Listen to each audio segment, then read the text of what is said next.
अस्सलाम वालेकुम व्यूअर्स, मैं हूं आपका होस्ट अब्दुर्रहमान और आज डिस्कस करेंगे दुनिया की सबसे बड़ी गैस फील्ड को एक्सपेंड करने के प्रोजेक्ट का आगाज हो गया है। ये गैस फील्ड कतर और ईरान की समंदरी हदूद के अंदर मौजूद है, जिसे Qatar north Doom gas field कहता है, जबकि ईरान इसे साउथ पारस गैस फील्ड कहता है। यह ये वही गैस फील्ड है जिसे डेवलप करके ईरान ने पाकिस्तान को ईरान पाकिस्तान गैस पाइपलाइन के जरिए गैस देनी थी, लेकिन ईरान पर अमरीकी पाबंदियों की वजह से ये साइट जो है मुकम्मल तौर पर डेवलप नहीं हो सकी, जबकि कतर धड़ाधड़ अपने साइट की जो गैस फील्ड है उसे डेवलप कर रहा है। मजमूई तौर पर यह गैस फील्ड 9,600 मुरब्बा किलोमीटर के ऊपर फैली हुई है, टोटल समंदर के अंदर है। इसके अंदर मौजूद गैस के ज़खायर का तखमीना 1,800 ट्रिलियन क्यूबिक फीट लगाया जाता है और इसी सबब इसे दुनिया की सबसे बड़ी गैस फील्ड कहा जा रहा है।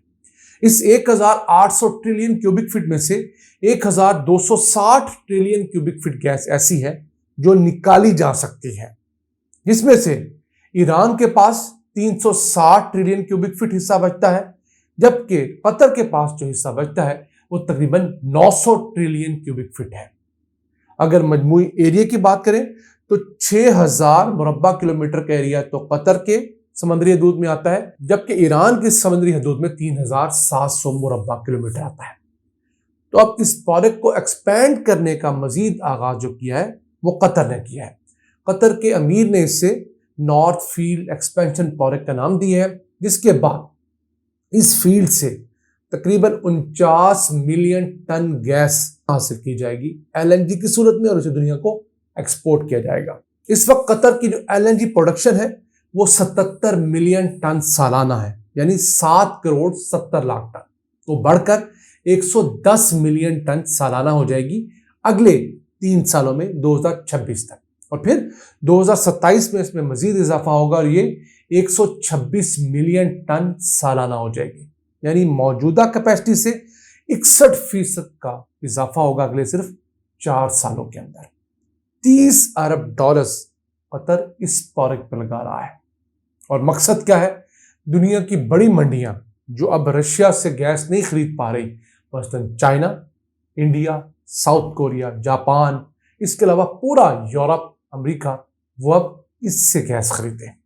और जो 30 अरब डॉलर्स लगा रहा है वो इसके बदले 300 अरब डॉलर्स कमाएगा भी तो सही ना। हमारी तरह थोड़ी है दुनिया के सारे मुल्क जिसके पास बेबहा गैस के ज़खायर हो। दुनिया चीख चीख कर रह जाए कि आपके पास 150 से 200 ट्रिलियन क्यूबिक फीट गैस के ज़खायर हैं और हम उसमें से निकाल कितने रहे हैं? हर साल 1.3 ट्रिलियन क्यूबिक फीट, यानी 1.5 ट्रिलियन क्यूबिक फीट भी गैस हम हर साल नहीं निकाल पा रहे। हालांकि हमारी अपनी डिमांड 3 ट्रिलियन क्यूबिक फीट सालाना की है और प्रोडक्शन उससे आधी से भी कम है, 1.3 ट्रिलियन क्यूबिक फीट। इस गैस ना निकालने के सबब हम लोग कतर से गैस खरीदने पर मजबूर हैं, जो कि महंगी है। लोकल गैस अगर हम निकालें तो हमें पड़ती है $4 की, जबकि हम दुनिया से जो लेटेस्ट गैस इस साल खरीदने जा रहे हैं वो होगी $15 से $20 फी MMBTU। आप इसी फैक्ट से अंदाजा लगा लें कि हमसे बड़े अहमक हुक्मरान भी किसी मुल्क को नसीब हुए होंगे कि जो अपने घर में मौजूद $4 फी MMBTU वाली गैस छोड़ दे और दुनिया से $15-20 वाली गैस खरीदे। इवन कतरी गैस भी इस वक्त $13 से $14 वाली है। ईरान से जो गैस मिलनी है वो भी $11 से $13 वाली होगी, वो बहुत सस्ती गैस नहीं है। फिर टापी तुर्कमानिस्तान, अफगानिस्तान, पाकिस्तान, इंडिया वाली जो गैस पाइपलाइन है उससे जो गैस मिलेगी वो भी $11 से $14 फी MMBTU वाली है। पाकिस्तान की लोकल गैस से दुनिया की कोई गैस सस्ती नहीं मिल सकती, लेकिन सबसे कम फोकस है तो हमारी लोकल गैस के ऊपर है। हाँ, पाकिस्तानी जो कंपनी है जैसे OGDCL, PPL, इनके पास जितने वसाइल हैं उससे ये अपनी गैस फील्ड से गैस कुछ बढ़ा रहे हैं, लेकिन दूसरी तरफ मुल्क की आबादी इतनी बढ़ चुकी है, मुल्क के अंदर इंडस्ट्री की डिमांड बहुत ज्यादा है, फिर कमर्शियल सेक्टर की, बेकरीज की, होटल्स की डिमांड बहुत ज्यादा है। उनकी डिमांड को पूरा करने के लिए मौजूदा थोड़ी बहुत गैस की जो नई डिस्कवरीज हो रही हैं, जो हम आपको अक्सर बताते भी रहते हैं, वो बहुत हद तक नाकाफी हैं।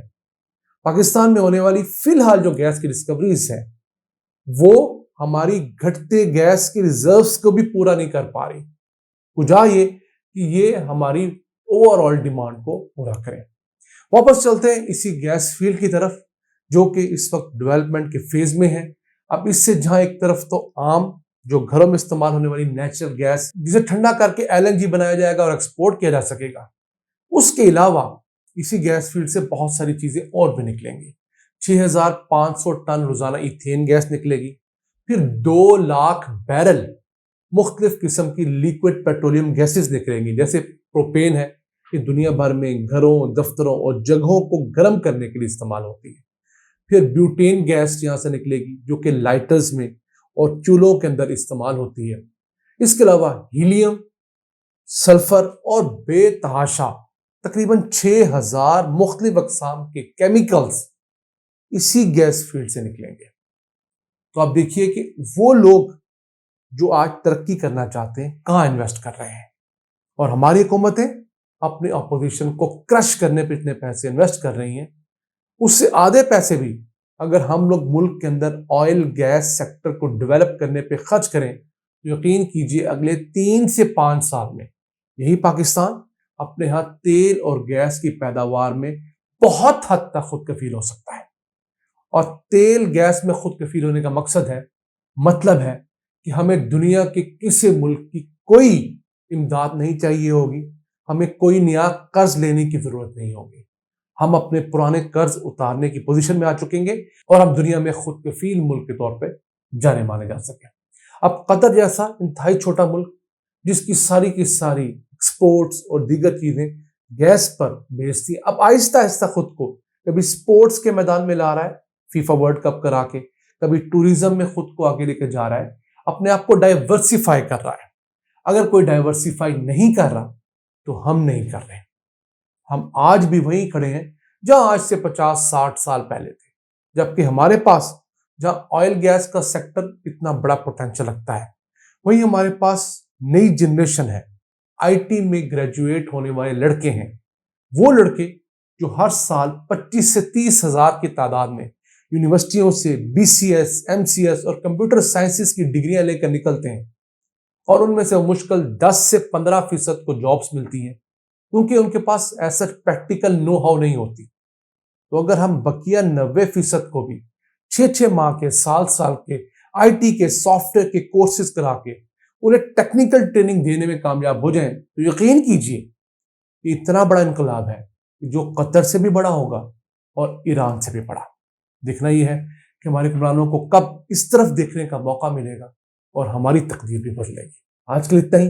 अपने मेजबान अब्दुल रहमान को इजाजत दीजिए। अल्लाह निगहबान।